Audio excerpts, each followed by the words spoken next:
ตอนนี้นะกบขูดตอกเนี่ยมันกำลังมีปัญหาก็คือรอบของวันที่28มีนาเด้อ28มีนาตอนนี้คอยส่งรอบนั้นไป25ตัวมีปัญหาละ2ตัวมีปัญหาอย่างเป็นบ่เบิ่งก็สิมาเว้าให้ฟัง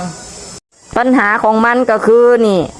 ระหว่างนี่กับอันนี้เพิ่นได้ส่งมาผู้เพิ่นซื้อไปแล้วบัดนี้มันสั่นแล้วมันติดตั้งบ่ได้มันก็คืออยู่ตรงนี้เขาบอกรอบของวันที่28นะ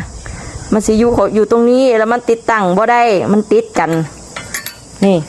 ช่วงนี้มันติดแล้วมันบ่สามารถสิเอาตะปูหรือเอาน็อตมายึดได้นี่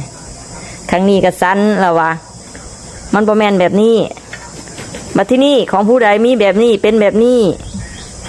สามารถส่งกลับคืนมาได้เด้อนี่ลุงเราสิเปลี่ยนให้นี่ของรอบของวันที่28นะลุงเราสิเปลี่ยนให้เพราะว่ามันเฮ็ดบ่ได้มันติดตั้งบ่ได้นี่มันเป็นไอ้ใบมีดบ่มีปัญหาเพราะว่ามันติดแต่ตรงนี้การปาดของอันนี้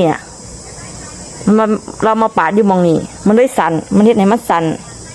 มันติดตั้งบ่ได้มันคากันกับอันนี้ใบมีดมันเลยติดตั้งบ่ได้